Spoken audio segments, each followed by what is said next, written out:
Hello, all. Thank you for being here um, and joining me in all of these Lotus lectures. Um, if you haven't already checked out the channel, there's a lot more videos. I know I've been focusing on actual sutras and going through them to facilitate modern conceptualization and understanding of what it is we're practicing. Um, there's a tendency, especially in the West, because we've been inundated, and in the Middle East, and you know, to a great degree in Asia as well. I mean, look at India, uh, has over 120 national languages alone, um, and not and they don't communicate well with one another. It's not like dialects; they're completely different languages. So you can imagine um, the inventiveness and the differences in languages are differences in understanding and explicating experiences and concepts in different ways. So it's a cauldron of religious activities. It just everything imaginable goes on, and that's just India. So imagine the rest of the world. But my point is, uh, there's a great deal of mysticism in religions. And I'm not even going to get into the politics of organized religions, um, only to say that organizations tend to feed the organizations before anything else. So where is the truth, right? Where is the real experience? And this is the science of Buddhism. It isn't based on mathematics, although it agrees with mathematics. It's based on actual experience which is repeatable. Okay, so it's very scientific in that way, but it's a personal experience rather than a test tube experience, right? So now I didn't do Daimoku Sancho first, so maybe that all sounded like gobbledygook. So let's go ahead and do Sancho and see if we can't align our minds. Nam Myoho Renge Kyo Nam Myoho Renge Kyo Nam Myoho Renge Kyo Nam. Wow, that was interesting. I felt a really strong need to yawn in the middle of that Daimoku Sancho. And I was determined, no way, I'm not going to interrupt my Daimoku with a yawn. And it went away. Pretty interesting. If you know anything about yawns, they're hard to turn away, aren't they? Power of Daimoku. All right, chapter 21. So in the chapters since chapter 10, we've been there it is.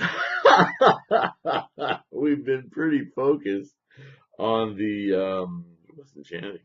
The Bodhisattva practice. Where is, oh, there it is. Let's see if I can do this. I want to read the, computers. Such handy but sometimes malevolent tools. Sorry for the wiggle there. Had to unplug a drive. I want to get back to this guy because some of these contemporary, well, I've said my piece on that. Trying to make things readable for a Western audience does that very problematic thing with language that I dislike so much. All right, in the late 1800s, my goodness, whew, get that out of my system. Mr. H. Kern translates the chapter heading as Conception of the Transcendent Power of Tathagatas. So, As you've noticed, as I pointed out already, these chapters since chapter 10 have been slowly dissecting the Bodhisattva practice, giving you justification, giving you how it works, giving you how to do it, giving you how to study, how to practice, how to behave in daily life, and then the merits of doing that and the advantages you gain from the actual bodhisattva practice, which is assisting others in attaining or practicing their bodhisattva way. So um, now we're at the point of actually awakening, right? What our bodhisattva practice gets us to uh, the Buddha way, the Buddha mind. So what does that look like? So, I mean, there's a serious dissection of um, how to practice this ultimate teaching, this teaching that is all of the teachings of Shakyamuni Buddha and Mahayana Buddhism and the entire scholarship of Buddhism. Uh, Once again, I have to say to those people who read the Lotus Sutra and go, oh, it's just self-congratulatory, blah, blah, blah, blah, they obviously haven't studied. They don't understand. Because certainly, as I've been reading this with you, it's painfully obvious. I don't know if painfully obvious is the right term, but I mean painful in the respect that there are still so many who call themselves scholars and don't see the value in the Lotus Sutra. That's painful because it's abundantly obvious to me um, that this is a driver's manual for Bodhisattva practice and the justification for Bodhisattva practice in the very first place, okay? So, here we go. Divine powers of the Tathagata. That's this translation. At that time, all the Bodhisattvas, the great ones who had sprung up from the earth, that's us, remember, equal in number to the specks of dust of 1,000 worlds, put their palms together in complete attention before the Buddha, reverently looked up at his face, and said to him, quote, World-honored one, after the extinction of the Buddha, in whatever lands the world-honored one is embodied, wherever he has become extinct, we will teach this sutra everywhere. Why? Because we too want to gain this true and pure great Dharma, to embrace, read, and recite, explain, copy, and make offerings to it. Now there's a couple of interesting points to make in that paragraph. You probably already picked up on them because you've been paying attention. There'll be a test later.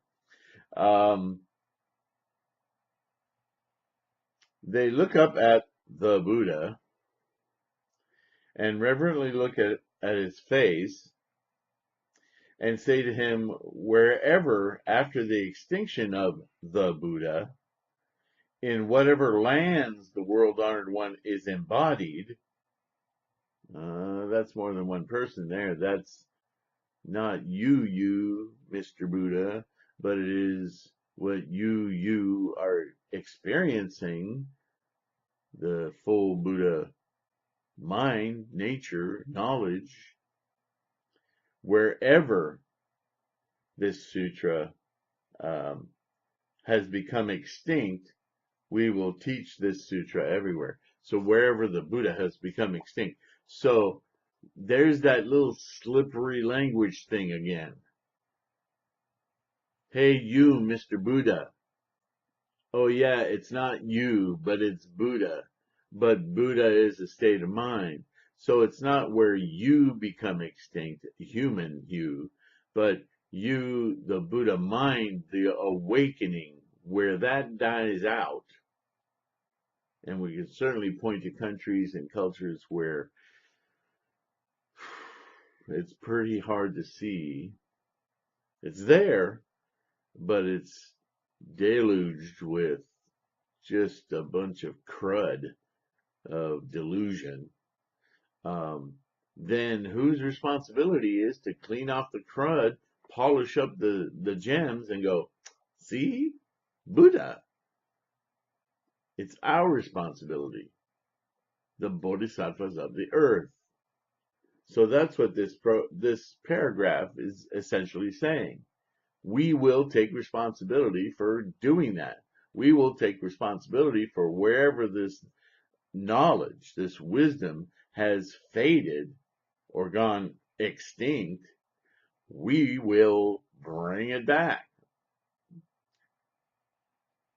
Not hauling it in so much as unearthing it, undelusioning it. Because remember, I constantly want to remind you, Buddha is not something we have to go to another place, to another time, to another transformation. It needs to be revealed. It's just cloaked. It's veiled by all of these other monkeys. The monkey mind, the samsaric mind. We just go, and just look underneath that. We'll find, oh, there's the moon. It wasn't on your finger. Remember the finger pointing at the moon analogy? Okay. Then the world-honored one revealed his great divine powers before Manjushri and the other innumerable hundreds of thousands of billions of bodhisattvas. The great ones were great ones, who have lived in this world for a long time, as well as monks, nuns, laymen, laywomen, gods, dragons, satyrs, every living thing, every sentient being, and so on. So all-inclusive here.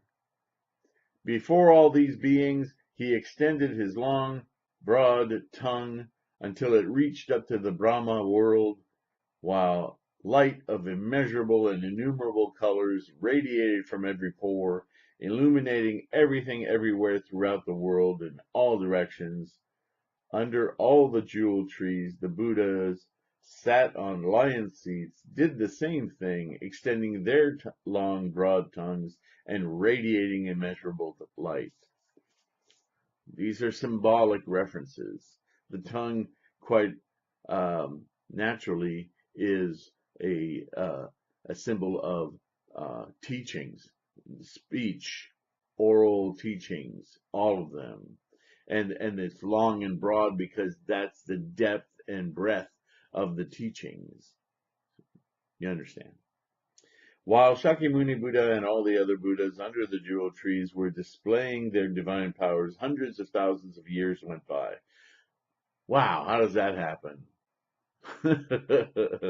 Again, a reference to the timelessness of this teaching.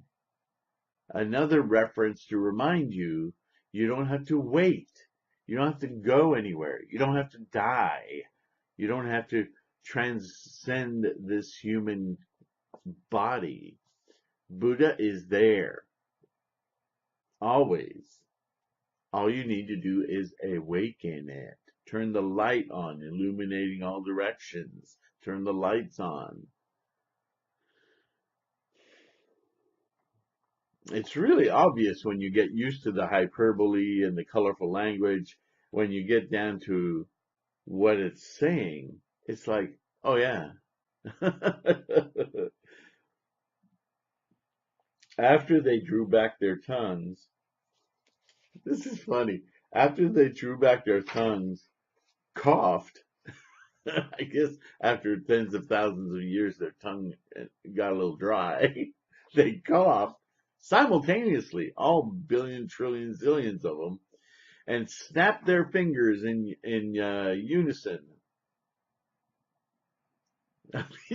Nowhere else have I read this in any other sutra. They stick their tongues out, symbolically, obviously, and then it's like, where are my keys?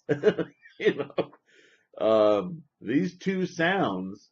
Now it's about sound consciousness, or oral. Well, from tongue speaking to hearing, ear consciousness.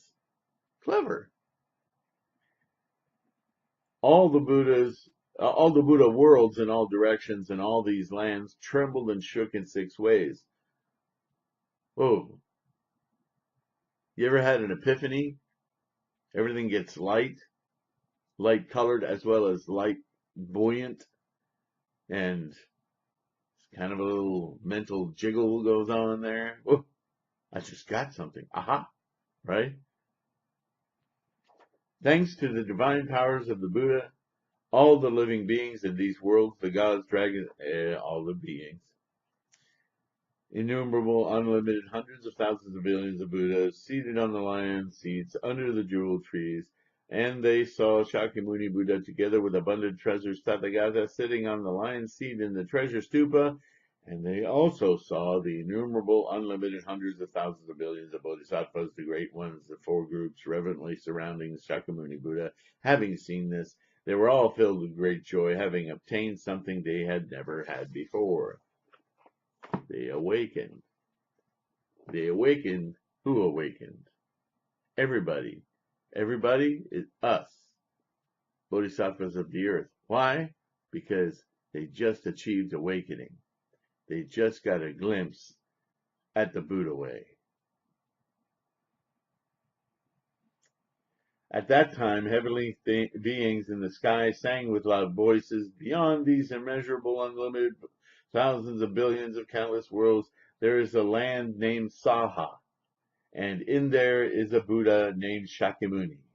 For the sake of all bodhisattvas, the great ones, he now teaches the great vehicle sutra called the Myoho Renge Kyo, the Dharma, by which bodhisattvas are taught and which Buddhas watch over and keep in mind. You should rejoice from the depths of your hearts, worship him, and make offerings to Shakyamuni Buddha." Have you heard the word Saha before in this Threefold Lotus Sutra? This is a reference to this Saha world, the world of samsaric conditioning.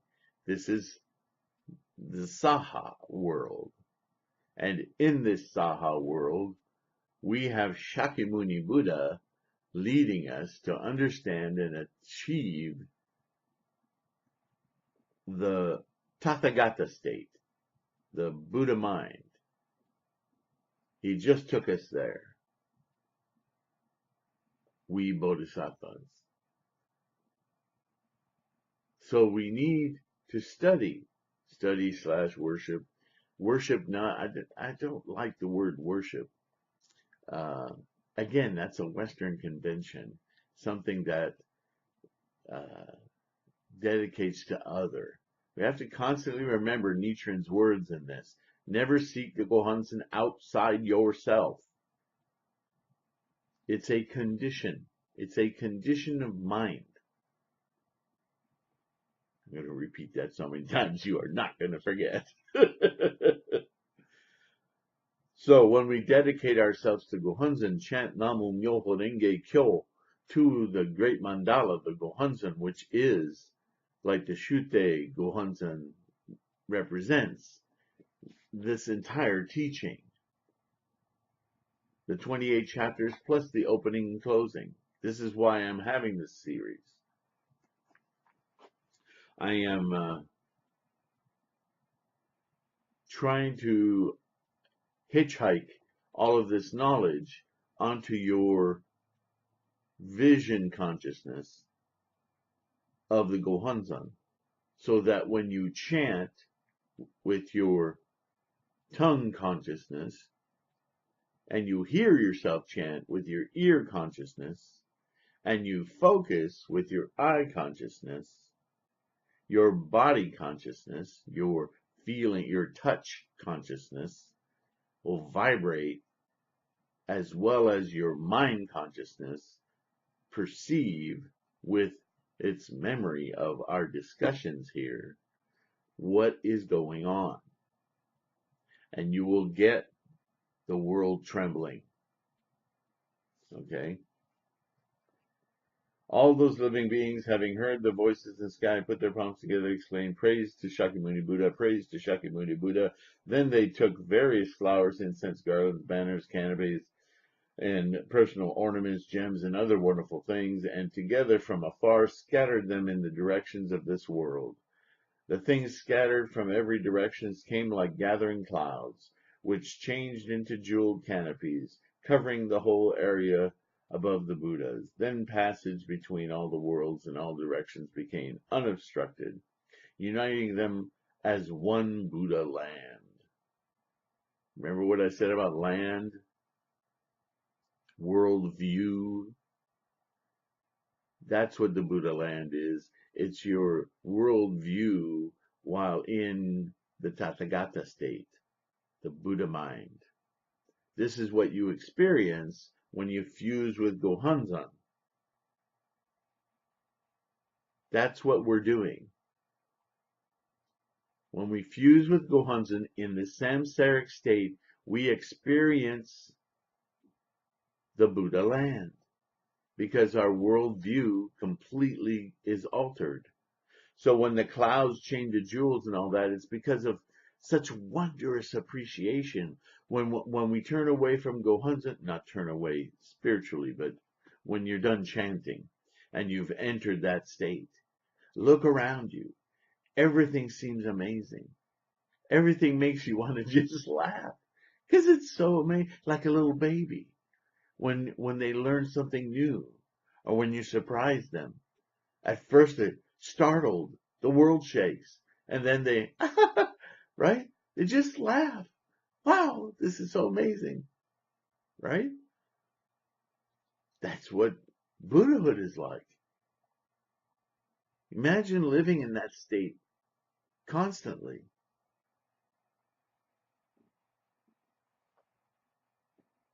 At that time, the Buddha spoke to superior practice and the multitude of other bodhisattvas. Superior practice. There's another one of those name conventions. We went from what? Great effort, great, I don't remember, but I just think it's wonderful the way now it's superior practices. So we're done with the effort. Well, not done with it, but we're accumulating effort on top of, gosh, I can remember the other ones. So now we're in superior practices. Why? Because we're awakened, right?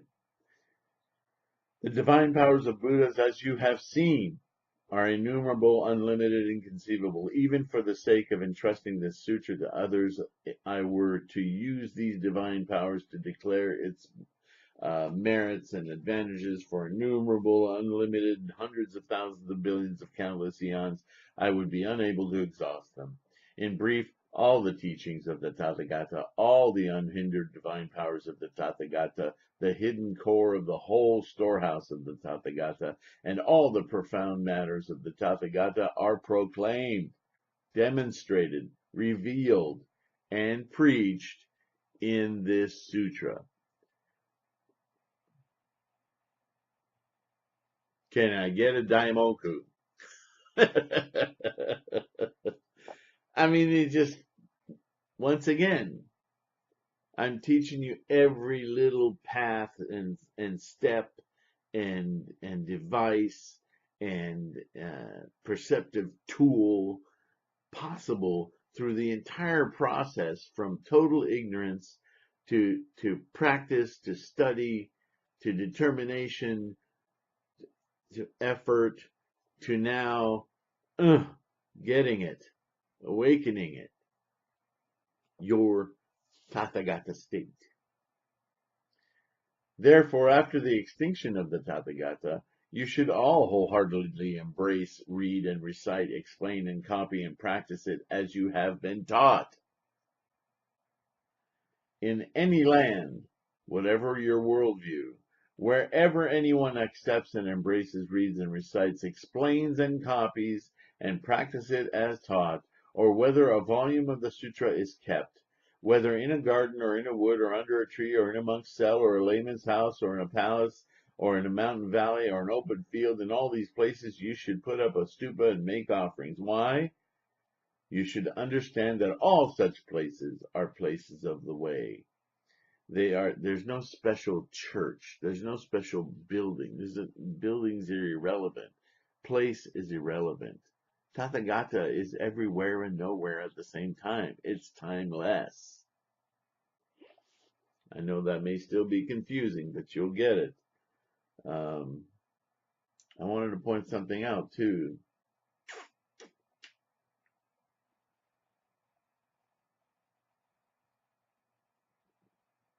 You should understand that also blah, blah, blah, blah.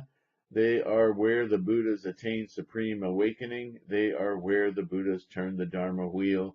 They are where the Buddhas reach complete nirvana. At that time, world honored one wanting to proclaim this teaching once again spoke in verse.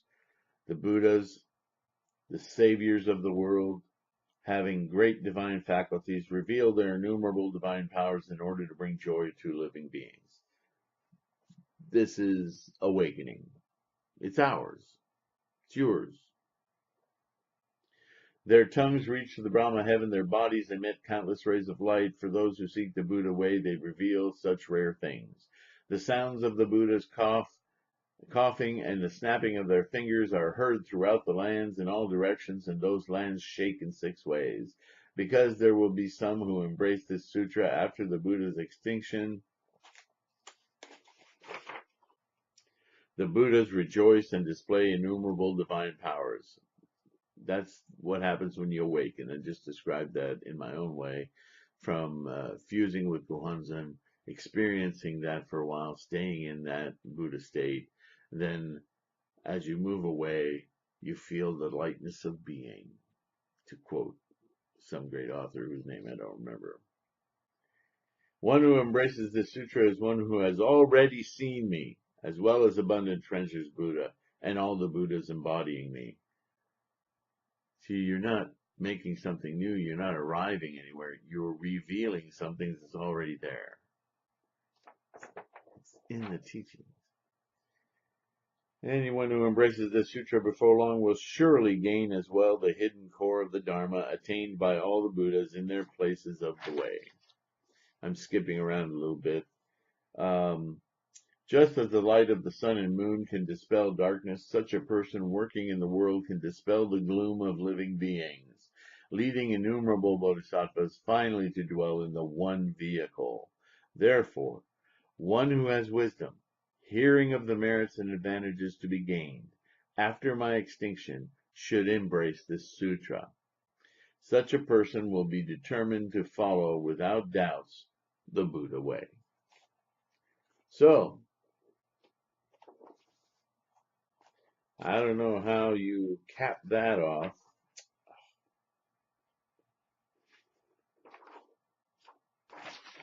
That's the 21st chapter. The 22nd is only not even two, it's really 1 page. And it's entrustment. What do you suppose that's going to be about? So, now you know. Chapter 21 says, now you know. You know what, you know how, when, why, and who. So just do it. I think I just gave away the next chapter. All right. We'll close with Daimoku Sansho. This took less than half an hour, even as verbose as I tend to be. So not bad for me. Although when I do things this quickly, the world just shook. When I do things this quickly, I immediately start wondering, what did I leave out? I'll never know everything. Well, I shouldn't say that, but I'm just asking. I'm trying to be humble to ask for your help. I'm trying to be humble. Maybe I admitted more there than I wanted to. I really am humble. I really feel humble in front of all of you folks. You demand through me the best I can offer. And that's why I'm always concerned. Did I achieve that? Probably not. I'm not completely there yet. But I feel good about my mission and my study, and what I'm studying seems so clear to me that, as Buddha said, don't follow me, don't follow my teachings. Search for your own truths, and you'll find them if you study everything. That's the key. Don't just study one thing and think, I found the truth. It's not your truth. It's the truth of somebody else. And until you read everybody's truth, you won't be able to know your truth. You'll just be manipulated and moved around by other people's truths. That is samsara, the influences of the monkey mind, the egos. Make no mistake, part of our egos and part of our attachment is wanting to be right. But it takes putting in the time, putting in the work, putting in the effort to truly find what you cannot know any other way through your own mind of understanding, your own samsaric karmic mind field. You'll know. You already know. That's the amazing thing about it. That's what Buddhism is. Get rid of the chaff so that you can experience this glorious, amazing life without all that clutter. Oh, the clutter's still there. Let me be clear about that. It's just that it ceases to affect you. It's just something you observe and go, wow, that was deep. All right. I'm having way too much fun today. I just did a lot of chanting this morning, so I'm a little bit in my child aura. But I want you to know how much I appreciate your being here, listening to me. I hope I'm helping to clear away the fog of the way these teachings are translated and the way they were transmitted to us. But I think the truth is very clear in there. And if there's anything that I'm stumbling through or you're stumbling through, please, I invite you, comment. Don't forget to like, subscribe to my channel. It doesn't mean a whole lot monetarily anymore because YouTube's knocked me out of that. That's why I went to Patreon, where you can become a patron. Everything I post here, I post on Patreon. I also add some text stuff on there as I come up with it. I'm very active on Quora.com, and sometimes I get the opportunity, the teaching opportunities there to get into deeper subjects and a diatribe on it as much as I can on that forum. And every now and again, I hit something where I think, man, that's worth sharing, so I'll put it on Patreon. Can't do that on YouTube, so as a result, there's a little more material on Patreon. Or my resource site at threefoldlotus.com, where I try to keep that up to date with as much evolving information I can. And that site's been up for a long time, so there may be stuff on there I need to revise. So yeah, you can comment here about that or email me at threefoldlotus@hotmail.com. Damo Kusancho, please, and we'll close today's lesson. Nam Myoho Renge Kyo. Nam Myoho Renge Kyo. Nam Myoho Renge Kyo. Nam. Thank you so much. Back to the stop button, and I'll speak to you soon. Thank you. Hey.